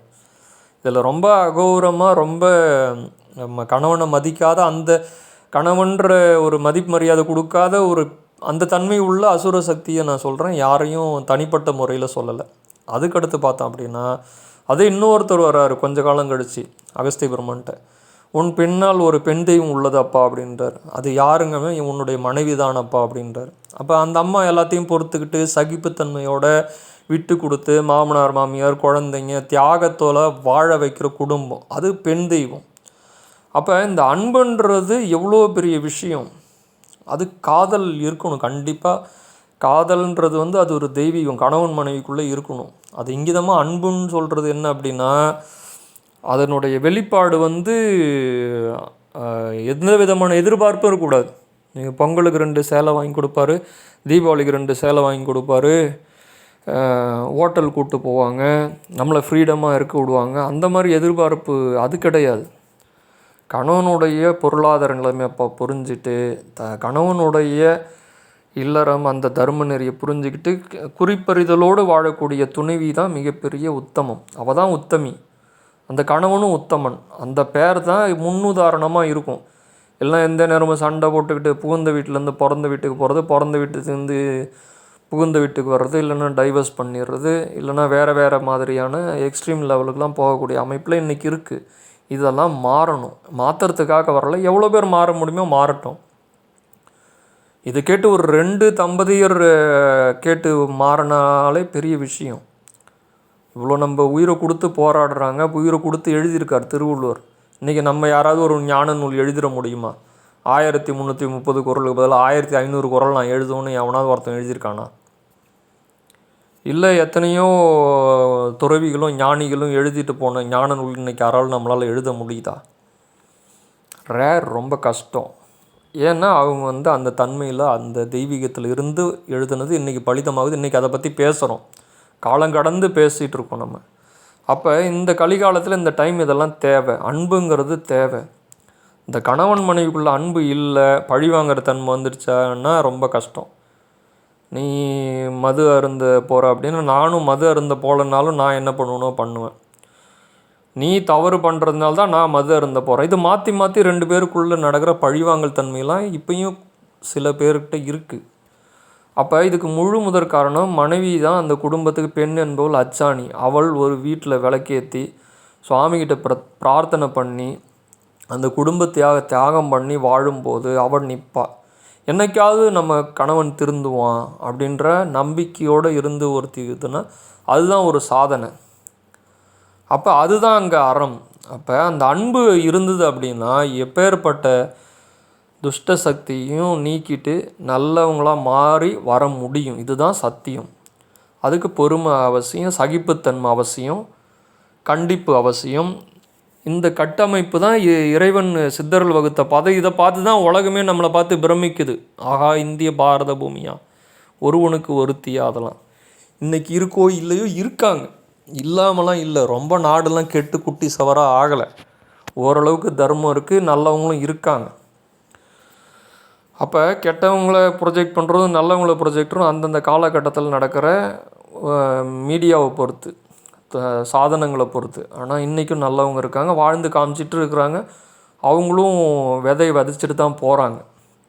அப்போ பெண் என்போல் பின் தூங்கி முன்னெழ வேண்டும். பிரம்மமுகூர்த்தத்தில் முதல்ல ஒரு பெண் எழுந்திருச்சு அவளுக்கு உண்டான கடமைகளை செய்யணும். கணவனாக இருந்தால் அவனுக்கு உண்டான கடமைகளை செய்யணும். அது எப்போ முடியும்? அன்பு இருந்தால் மட்டும்தான் முடியும். யாராவது ஒருத்தவங்களாவது ட்ரூ லவ் இருக்கணும், அன்கண்டிஷன் லவ் இருக்கணும். அப்போ தான் வந்து ஒரு மாடு வண்டி ஏர் ஓட்டும்போது 2 மாடும் ஏர் ஓட்டுறதுக்கு எப்படி பேராக போகுதோ அப்படி தான் ஓடும். இல்லைன்னா இது ஒரு பக்கம் போகும், அது ஒரு பக்கம். ஏரும் ஓட்ட முடியாது, விதையும் விதைக்க முடியாது, நிலம் பயிரிட முடியாது. அப்போ எதுக்காக அந்த தன்மை 2 பேரும் அந்த ஜதன்னு சொல்கிறது. அப்போ அந்த தன்மை தான் அன்புன்றது முக்கியம், அந்த காதல்ன்றது முக்கியம். அப்போ அந்த தெய்வீகத்தன்மை இருந்தால் மட்டும்தான் அந்த இல்லறம் ஓடும், வாழ்க்கை ஓடும். அப்போ இந்த அன்பும் அறனும் உடைத்தாயின் இல்வாழ்க்கை பண்பும் பயனும் அது. இது வந்து அன்புன்றது ஒரு பண்பு. அந்த பண்பு இருந்துருச்சுன்னா அரணுக்கு என்ன பயனோ அது கிடச்சிரும். அரணுக்கு பயன் என்ன? அப்போ இப்போ பரிமேலழகர் என்ன சொல்லணும்? இப்போ நம்ம ஜென்ரலாக சமுதாயத்தில் உள்ள அமைப்பை பற்றி ஒரு ஒரு அசை போட்டு பார்த்துட்டு உள்ளே வரோம். இல்வாழ்க்கை அன்பும் அறனும் உடைத்தாயின் ஒருவனில் வாழ்க்கை தன் துணைவி மேற் செய்யத்தகும் அன்பினையும். தான் துணைவி தான் முதல்ல அன்பு செலுத்தணுன்றாங்க. அப்போ ஒரு மனைவி செய்யக்கூடிய அன்பில் தான் அந்த குடும்பமே இருக்குது. பிறர்க்கு பகுத்துண்டலாகி அறத்தினையும் உடைத்தாயின், அவள் தான் அறத்துலேயும் தர்மத்துலையும் நின்றுட்டா அப்படின்னா அந்த குடும்பம் வாழும். அந்த குடும்பம் வாழ்ந்துச்சுன்னா அந்த தெருவே வாழும். அந்த தெரு வாழ்ந்துச்சுன்னா அந்த ஊர் கிராமமே வாழும். அந்த தெருவே ஊர் உலகமே வாழ்ந்துச்சுன்னா அந்த உலகத்துக்கே அந்த ஊர் எடுத்துக்காட்டாக இருக்கும். உலகத்தையும் மாற்றிடுவா ஒரு பெண் நினச்சால்னா. அப்போ அரண் ஒருவன் அன்பும் அரணும் உடைத்தாயின், அந்த அன்பும் அரணும் ஒருத்தவங்கள்ட்ட இருந்துச்சு, ஒரு துணைவிக்கிட்ட இருந்துச்சுன்னா அதை விட பெரிய gift வேறு எதுவும் கிடையாது. ஒரு 55 பவுன் நகையும், ஒரு 2 காரும், 3 வீடும், ஒரு ஃபேக்ட்ரியும் இருந்துட்டு ராட்சசியாக இருக்குது அந்த அம்மா அப்படின்னா நம்ம என்ன பண்ண முடியும்? ஒன்றும் பண்ண முடியாது. இல்லை கட்டண புடவையோடு வருது, ஆனால் அந்த பெண்ணுக்கு எதுவும் எதிர்பார்ப்பு இல்லை, கணவனையே கண்கண்ட தெய்வம்னு இருக்குது, மாங்கல்யத்தை டெய்லி தூங்கி எழுந்தோடனே கண்ணில் ஒத்திக்குது, அது தெய்வீக பிறவி, அதுதான் அச்சாணி, அதுதான் அந்த குடும்பத்துக்கு தலைமை வகிக்கக்கூடிய ஒரு தன்மை உள்ள துணைவி. மனைவி கிடையாது, துணைவி, கணவனுக்கு துணைவி. அப்போ இன்றைக்கி வரதட்சணை பிரச்சனையிலிருந்து அத்தனை பிரச்சனை வந்து அன்பு இருக்கான்னு பார்க்க மாட்டுறாங்க, துட்டு இருக்கான்னு பார்க்குறாங்க. துட்டு வந்து உன்னை ஆளை காலி பண்ணிடும்னு தெரியல. அப்போ உடனே டைவர்ஸ். ஏன்னா நான் 50 பவுன் போட்டு வந்தேன், எங்கள் அப்பா இப்படி வளர்த்தாங்க அப்படி வளர்த்தாங்க. அப்போ எப்படி வளர்த்தா எது வளர்த்தாலும் அந்த பெண் வந்து தன்னுடைய அந்த அன்பை வெளிப்படுத்துகிற தன்மை இருந்துருச்சுன்னா எப்பேற்பட்ட இதையும் மாற்றிடும். ஒரு பெண் நினச்சாங்கன்னா ஆக்கவும் முடியும், அழிக்கவும் முடியும். ஆவதும் பெண்ணாலே அழிவதும் பெண்ணாலேன்றது பெண்ணுக்குள்ளே இருக்கிற அபரிமிதமான சக்தி. குழந்தை வைக்கிற சக்தியே பெண்ணு தானே, துணைவி தானே. நம்ம ஏதாவது ஒரு 10 கல்லை கட்டி ஒரு 10 கிலோவை கட்டிக்கிட்டு 10 மாதம் நடக்க முடியுமா? நமக்கு இருக்கிற தொப்பையை வச்சுக்கிட்டே நடக்க முடியல, குனிய முடியல, நிமிர முடியல. அப்போ என்ன பண்ண முடியும்? இதுக்கெல்லாம் என்ன காரணம், அடிப்படை காரணம் அப்படின்னா பொருள் சார்ந்த வாழ்க்கை கிடையாது. எங்கேயாவது சொல்லியிருக்காங்களா? திருக்குறளில் சொல்லியிருக்காரு, 50 பவுன் நகையும் 2 காரும் 1 வீடும் வேலையும் இருக்கும், இது இல்வாழ்க்கை பண்பும் பயனும் உடைத்தாயின் இல்வாழ்க்கை பண்பும் பயனும், அதெல்லாம் சொல்லலை. அன்பும் அரணும், அன்பு இருக்கணும் அப்படின்னு இருக்காங்க.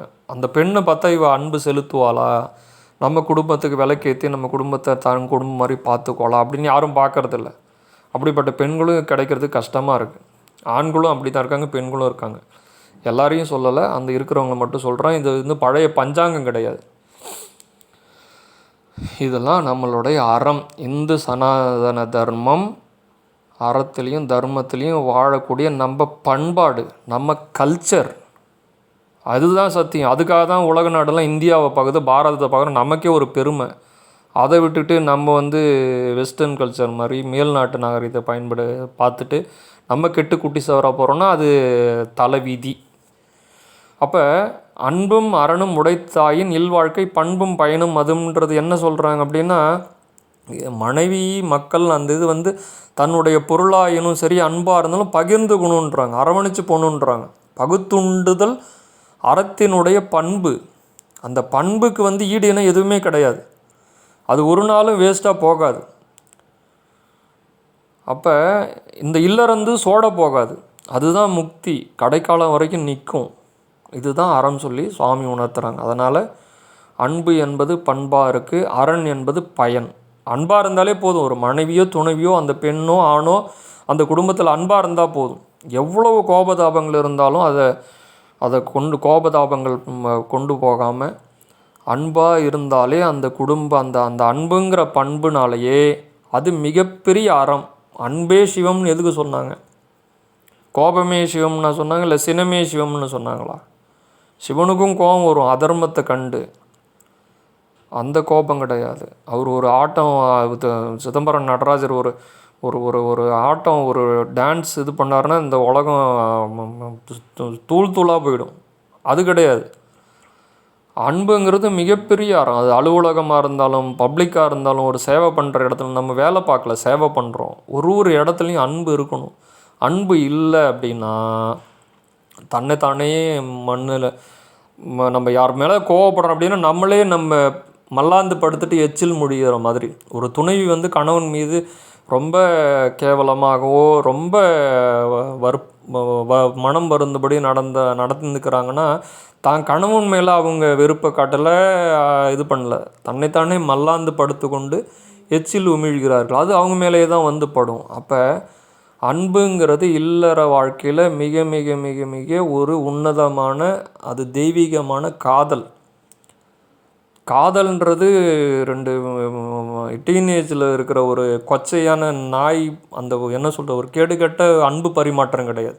இது சத்தியமான அன்பு. அந்த காதல்ன்றது அப்பா மகள் மீது வைத்துள்ள காதல். ஒரு நாயன்மார்கள் வந்து சிவன் மேல் உள்ள காதல், கணவன் மனைவி மீது உள்ள காதல், மனைவி கணவன் மீது உள்ள காதல், தாய் தந்தை மகன் மகள் மேல் உள்ள காதல், மகன் மகள் தந்தை தாய் தந்தை மேல் உள்ள காதல். காதல்ன்றது புனிதமானது, தெய்வீகமானது. அது வந்து ஒரு அன்பின் வெளிப்பாடு. இதில் வந்து கொச்சப்படுத்திட்டாங்க.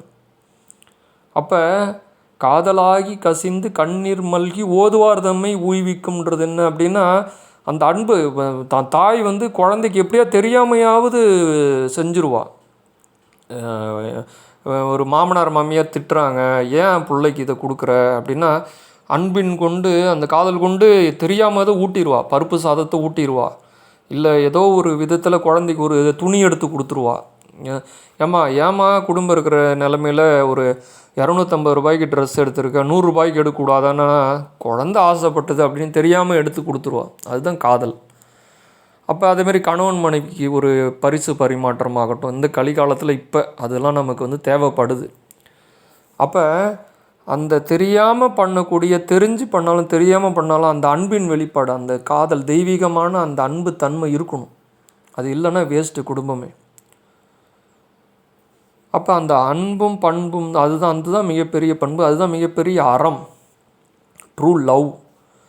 அப்போ இந்த அன்பை பற்றி ஏன் இவ்வளோ தூரம் சொல்கிறோன்னா, இன்றைக்கி வந்து இந்த நம்ம ஒரு தெருவில் நடந்து போனாலே ஒரு 10 வீடு இல்லை 4 வீடு வந்து சண்டை போட்டுக்கிறாங்க, பப்ளிக்கில் சண்டை போட்டுக்கிறாங்க. ஒரு பேசஞ்சர் மேலே ஒரு அன்பு இல்லை. ஒரு பப்ளிக் பிளேஸில் ஒரு ஹோட்டலுக்கு போனாலும் அங்கேயும் அன்பு கிடையாது.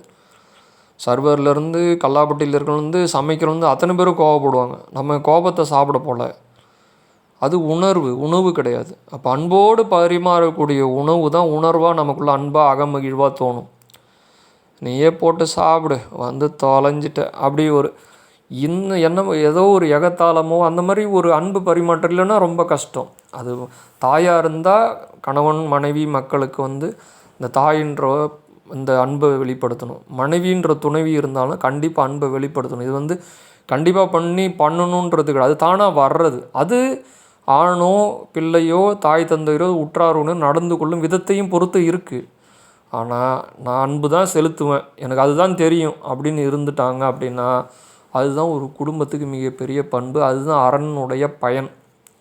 அந்த குடும்பந்தான் வாழையடி வாழையாக செழித்து ஓங்கி வளரும். அப்போ அன்பும் அறனும் உடைத்தாயின் இல்வாழ்க்கை பண்பும் பயனும் அதுன்றது ஒரு இல்லறத்தில் இருந்துச்சுன்னா அதை விட வேறு கிஃப்ட்டு வேறு எதுவும் கிடையாது. இதுதான் சத்தியம். அதுக்கடுத்த குறள் பார்க்கும்போது, அறத்தாற்றின் இல்வாழ்க்கை ஆற்றின் புறத்தாற்றில் போய் பெறுவதெவன். அப்போ இதில் என்ன சுவாமி உணர்த்தினா, இல்வாழ்க்கை அறத்தாற்றின் ஆற்றின், ஒருவன் இல்வாழ்க்கை அறத்தின் வழியே செலுத்துவனாயின்.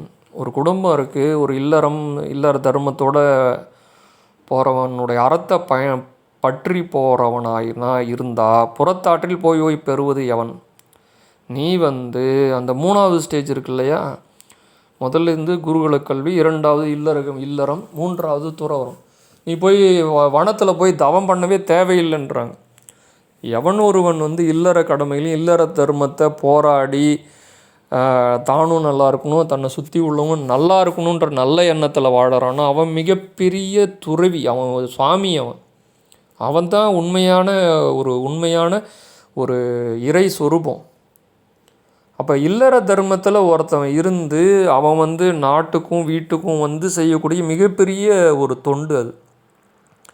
இல்லற தர்மத்தை கடைப்பிடிச்சி அவன் வாழ்ந்தான் அப்படின்னா அவன் வந்து காட்டுக்கு போய் தவம் பண்ண தேவையே கிடையாது.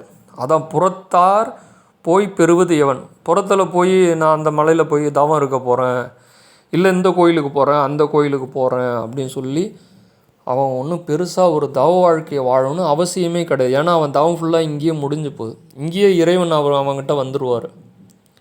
அப்போ இந்த இறையை நோக்கி போகும்போது அறத்தை நோக்கி போகிறான் ஒருத்தவன் அப்படின்னா, இல்லற தர்மத்தை கடைபிடித்து அறத்திலேயே நின்னானா அவன்தான் உண்மையிலேயே பாராட்டத்தக்க தெய்வீக பிறவி. இல்வாழ்க்கை ஒருத்தன் வந்து அந்த அறத்தை பேணி அதில் ஆற்றக்கூடிய செயல்கள், ஆக்கப்பூர்வமான செயல்களை பண்ணிக்கிட்டே இருந்தான்னா அவன் புறத்தை நோக்கி போக தேவையே இல்லை.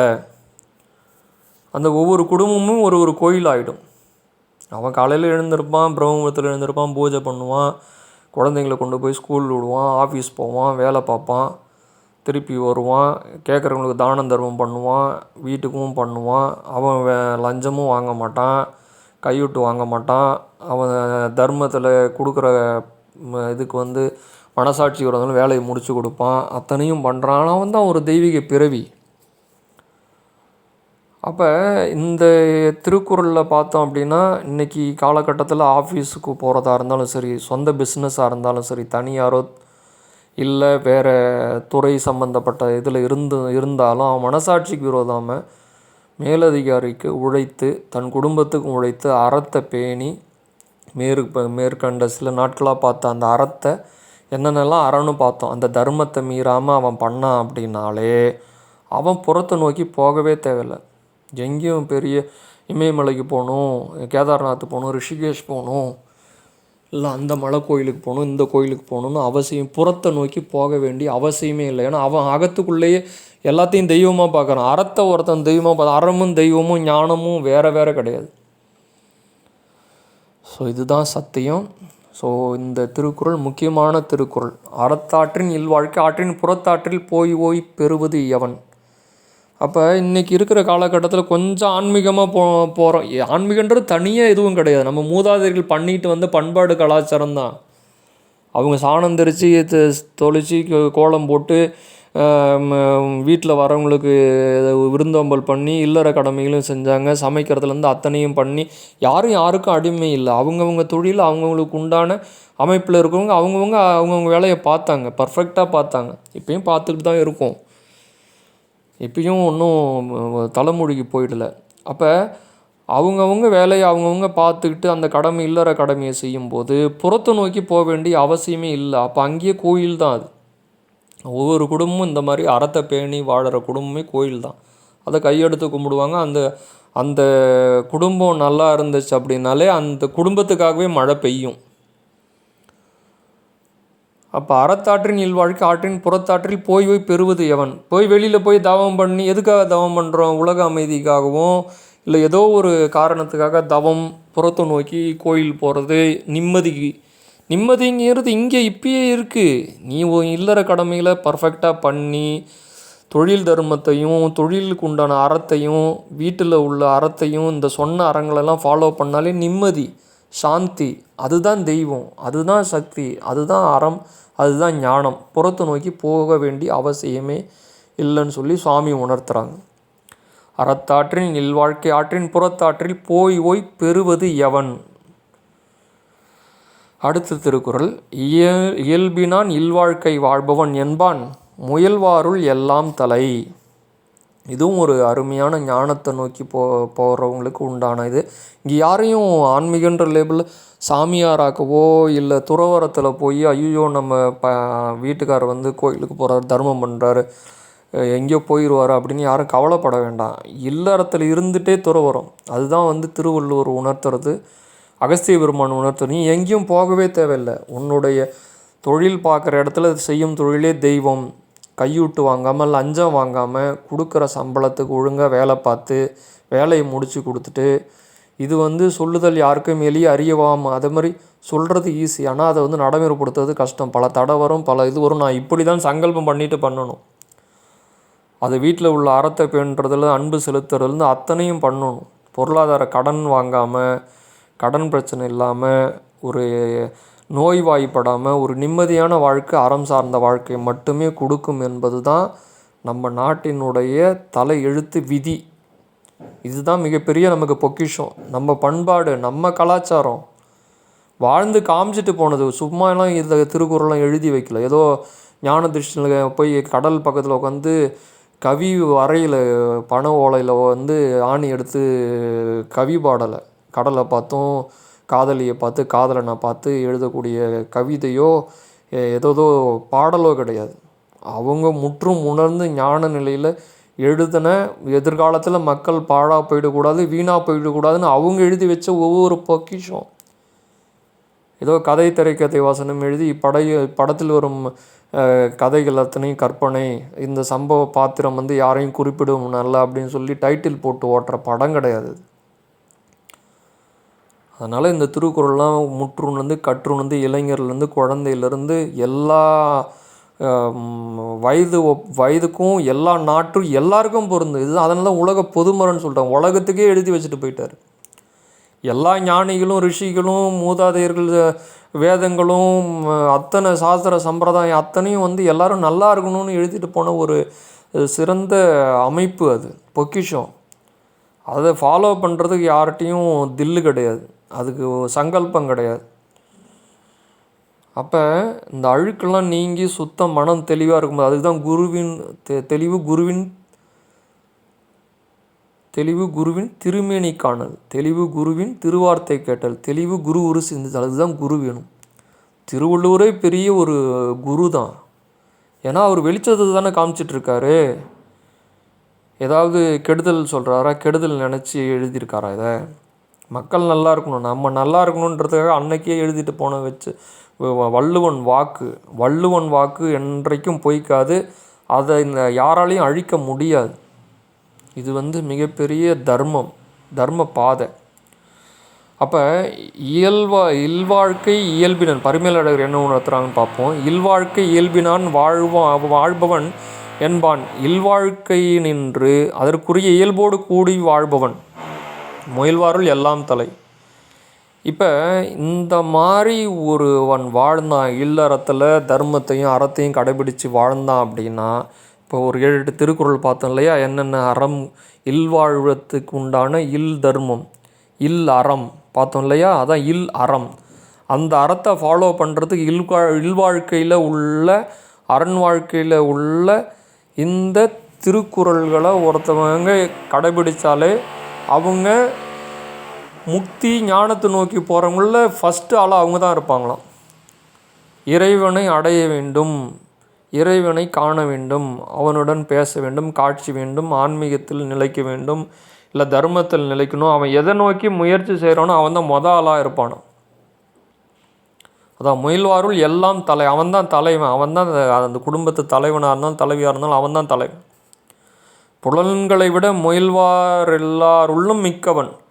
ஒருத்தன் 5 புலனும் இருக்குது, அதனால் முட்டி மோதி என்னென்னமோ பண்ணலாம். ஒருத்தவன் தலைகீழ நிற்கலாம், அஷ்டாங்க யோகம் பண்ணலாம், யோகாவில் பெரிய ஆளாக இருக்கலாம், ஞானத்தில் பெரிய ஆளாக இருந்து கரைச்சி குடிச்சிருக்கலாம் அத்தனை ஞான நூல்களையும், என்ன வளானும் பண்ணிட்டு போட்டோம். ஆனால் அவங்களுக்கு இறைவன் இருக்கிறத விட இந்த தொண்டருக்குள்ளே தான் இருப்பாங்கன்னு சொல்லுவாங்க இல்லையா? அவை பாட்டி இப்போ வர பாடலில் பெரியதுன்னு கேட்டுகிட்டே வருவாங்க. சாமி எங்கே இருக்காருன்னா தொண்டருக்குள் ஒடுக்கம். அந்த தொண்டருக்குள் ஒடுக்கம்ன்ற மாதிரி இந்த அறத்துக்குள்ளே இறைவன் ஒடுக்கம். அந்த அறம் சார்ந்த ஒருத்தன் வாழற வாழ்க்கையில் அங்கே தான், அதுதான் கோயில், அதுதான் இறைவன் வாழும் இடம். அந்த இல்லற தலைவன், அந்த குடும்பத்தினுடைய துணைவி, அவகிட்ட இறைவன் இருக்கும். அவள் மிகப்பெரிய ஞானி, ஆனால் வெளியில் காமிச்சிக்க மாட்டான். அப்படி தான் வாசி வாழ்ந்துட்டு போனான். ரிஷி பத்தினிகள் அத்தனை பேரும் வாழ்ந்துட்டு போனாங்க. அனுசுயா தேவியிலிருந்து, வசிஷ்டருடைய அருந்ததியிலிருந்து, லோகமுத்திர அம்பாள்லேருந்து எத்தனையோ ரிஷி அவங்க அந்த ரிஷி பத்தினிகள் வாழ்ந்து நம்மக்கிட்ட காமிச்சிட்டு போன பாரத தேசம் இது. இதில் மண்ணுலேயும் ரத்தத்துலேயும் காற்றுலையும் கலந்து இருக்குது. இது யாராலையும் ஒரு மண்ணாங்கட்டியும் பண்ண முடியாது. உலகத்தில் எவன் எந்த படையெடுப்பாக இருந்தாலும் சரி, எப்பேற்பட்ட ஆளாக இருந்தாலும் நம்ம பாரத பூமி ஒன்றுமே பண்ண முடியாது. இது சித்தர்கள் பூமி, ஆன்மீக பூமி. இது ஆன்மீக பூமின்னா ஏதோ ஒரு ஆன்மீகவாதி அப்படிலாம் கிடையாது. இங்கே இருக்க எல்லாருமே ஆன்மீகவாதி தான். யார் ஆன்மீகவாதின்னு யாராவது தனியாக இருக்காங்களா? கிடையவே கிடையாது. நம்ம தாத்தா பாட்டி விளக்கு ஏற்றி சாணம் தெளித்து கோலம் போட்டு விருந்தோம்பல் பண்ணுறதுலேருந்து அத்தனையும் பண்ணி நமக்கு வாழ்ந்துட்டு போனாங்க. இப்போ கொஞ்சம் நம்ம ஏதாவது சாமி கும்பிட இப்படி கோயிலுக்கு போனால் நீ ஆன்மீகவாதியான்னு கேட்டுடுறாங்க. ஒரு மஞ்சள் வேஷ்டி கட்டணா ஆன்மீகவாதியா? நீங்கள் யாருப்பா ஆன்மீகவாதி? யாருமே ஆன்மீகவாதி கிடையாது.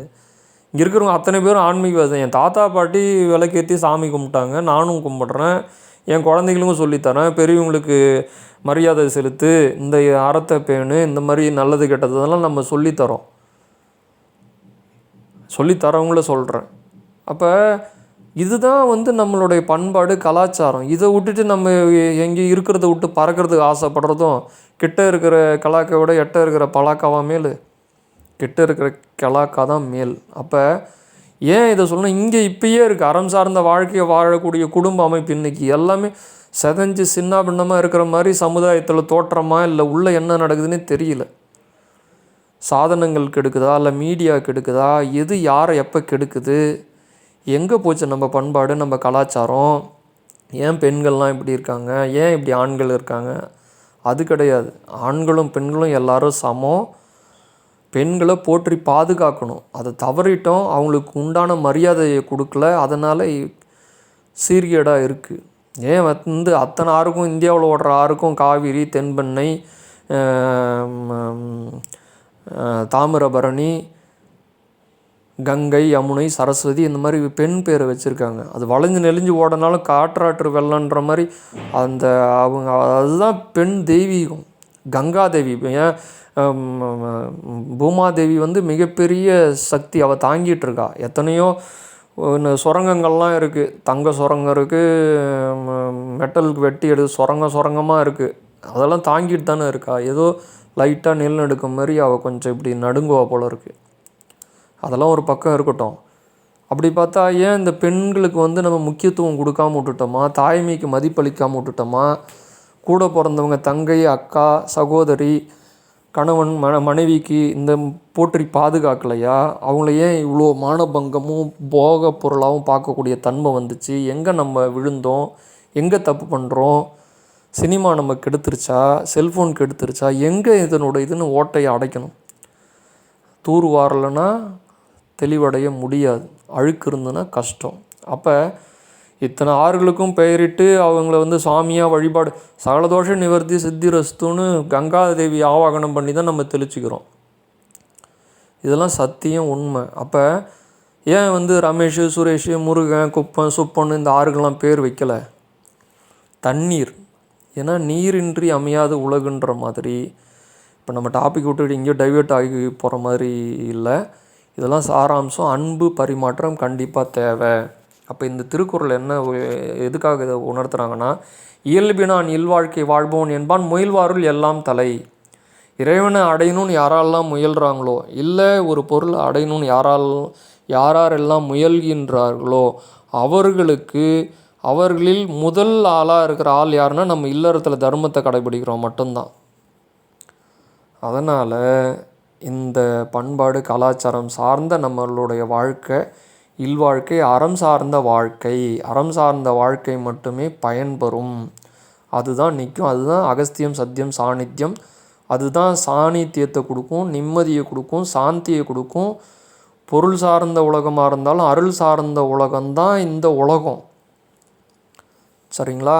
அதனால் இந்த அறத்தை பால்றது அருள் சார்ந்த உலகம். அப்போ ஒருத்தவங்க முக்தி அடையணும் இல்லை ஏதோ ஒன்று அடையணும்னு அவன் நினச்சாலுமே பேக்ரவுண்டில் அறம் இருந்தால் போதும். அவன் ஐஏஎஸ் கலெக்டர் ஆகணும்னு நினச்சாலும் சரி, முதலமைச்சர் ஆகணும்னு நினச்சாலும் சரி, இல்லை உலகத்தை ஆளக்கூடிய இறைவனாக ஆகணும்னு நினச்சாலும் சரி, அறம் பேஸில் இல்லைன்னா வேஸ்ட்டு, ஆக முடியாது. அப்படி இருக்கிறவன் தான் தலை, அவன் தான் முன்னாடி நிற்க முடியும். முயல்வாருள் எல்லாம் தலை, எல்லாருமே முயன்றுடலாம். ஐஏஎஸ் கலெக்டராகனா 5 லட்சம் பேர் இல்லை 10 லட்சம் பேர் போட்டி போடலாம். அதில் 10 லட்சத்தில் 1 லட்சம் பேர் ப்ரிலிம்ஸ் எழுதலாம்.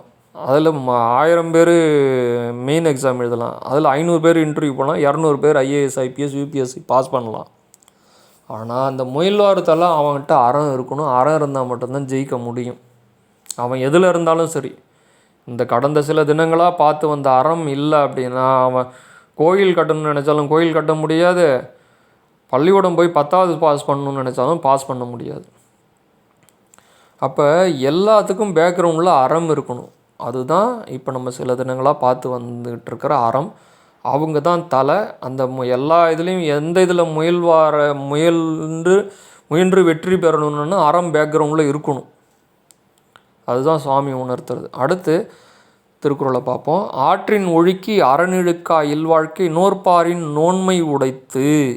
இந்த குறள் என்ன சொல்கிறாங்க அப்படின்னா, பரிமேலழகர் உரையில், ஆற்றின் ஒழுக்கி அறநிழுக்கா இல்வாழ்க்கை தவம் செய்வாரையும் தத்தன் நெருக்கி ஒழுக பண்ணி, சுயநலமற்ற வாழ்க்கையை உணர்த்துகிறாங்க சுவாமி. அது ஆற்றின் ஒழுக்கி அறநிழுக்கா இல்வாழ்க்கை நோற்பாரின் நோன்மை நோற்பாரின் நோன்மை உடைத்து.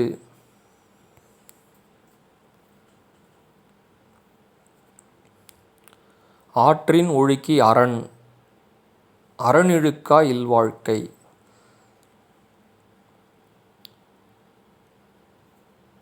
அப்போ ஆற்றின் ஒழுக்கி அப்படின்றது என்ன அப்படின்னா, ஒரு இல்வாழ்க்கையை வாழறவன் தவம் செய்வாரை விட உயர்ந்த இடத்துல சுவாமி வச்சுருக்காங்க.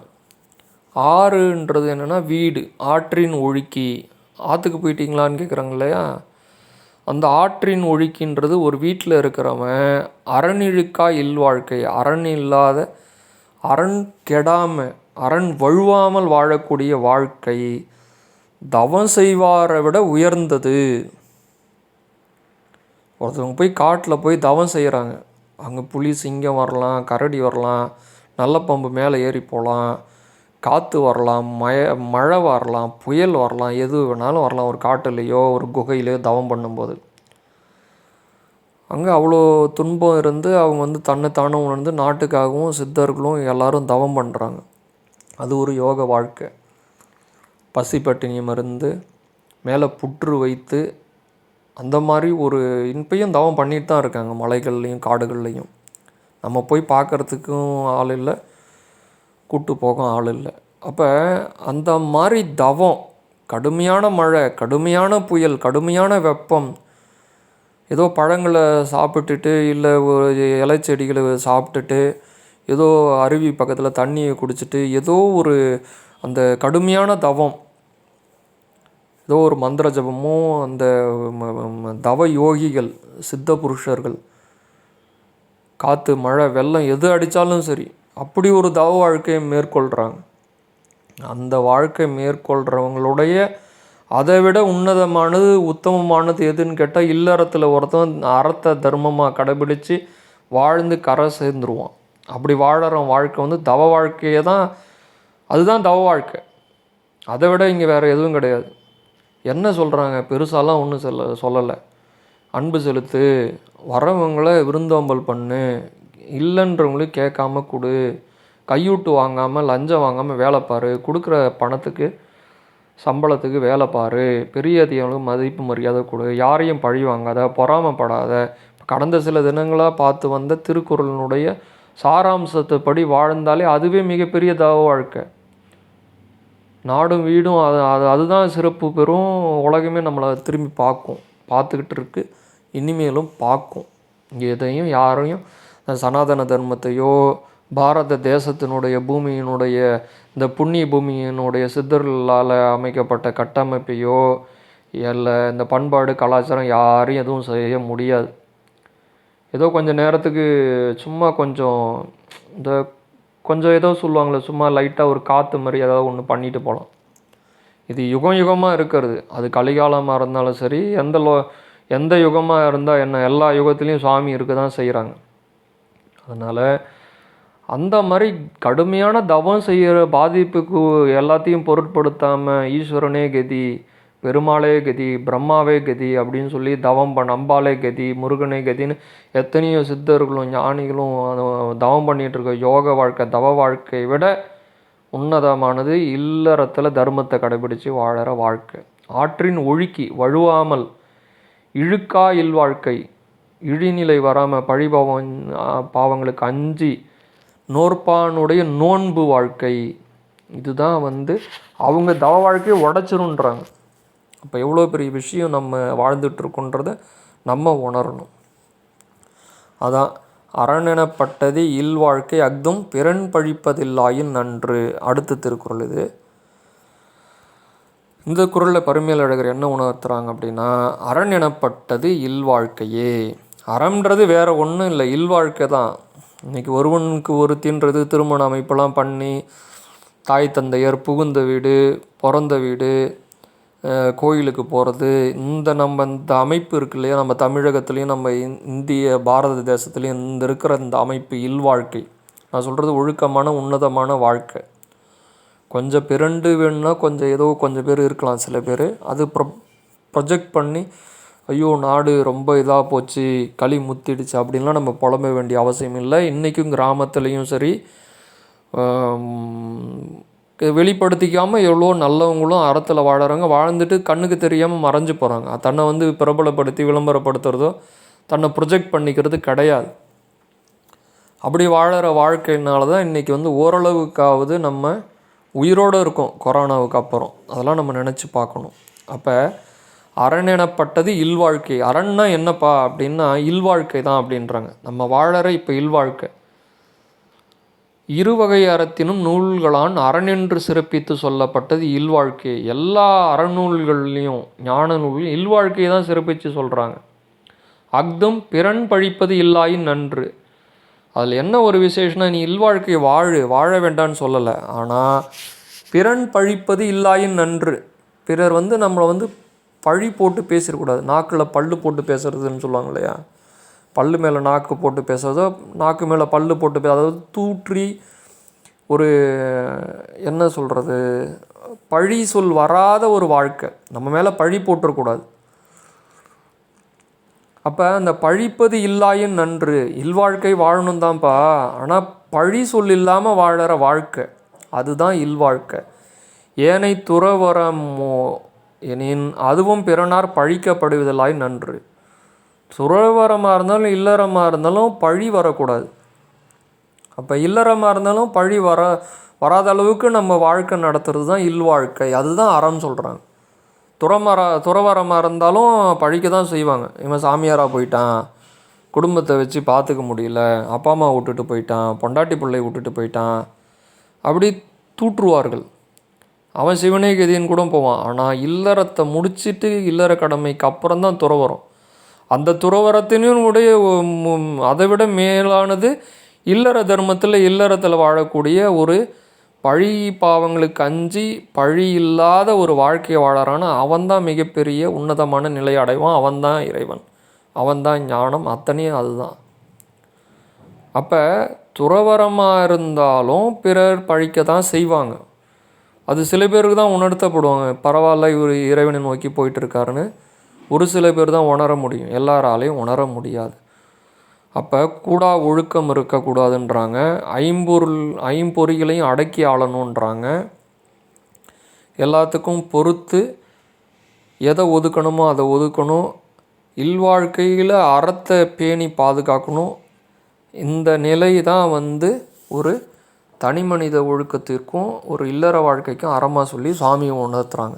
அரணெனப்பட்டது இல்வாழ்க்கை. அஃதும் பிறன் பழிப்பதில்லாயின் நன்று.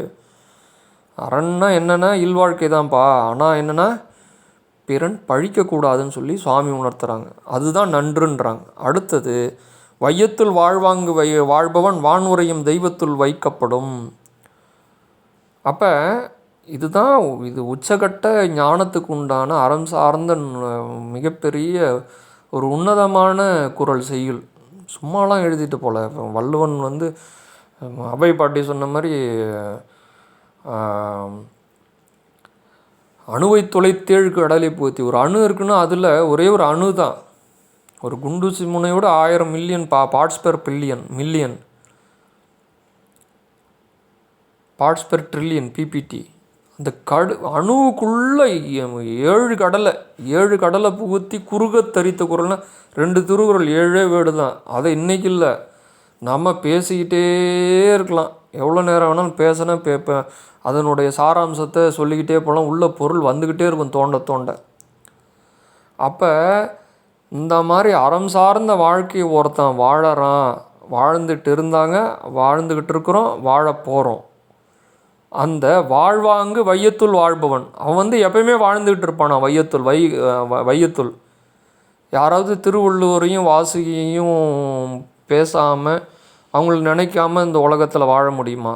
அதாவது எல்லாரையும் எல்லாராலையும் நினைக்க முடியாது. எங்கேயோ ஒரு மூலையில் திருவள்ளுவரை சுவாமியாக கும்பிட்டுட்டு தான் இருப்பாங்க. 2 திருக்குறள் உபதேசம் பண்ணிக்கிட்டு தான் இருப்பாங்க. அப்போ வாழ்வாங்கு வையத்துள் வாழ்பவன், பரிமேல் அழகர் அழகாக உரையை எழுதியிருக்காங்க இதுக்கு.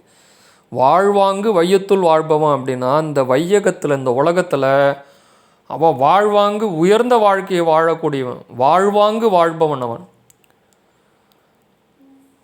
அவனை இந்த உலகமே போற்றுன்றாங்க. வானுரையும் தெய்வத்தில் வைக்கப்படும்.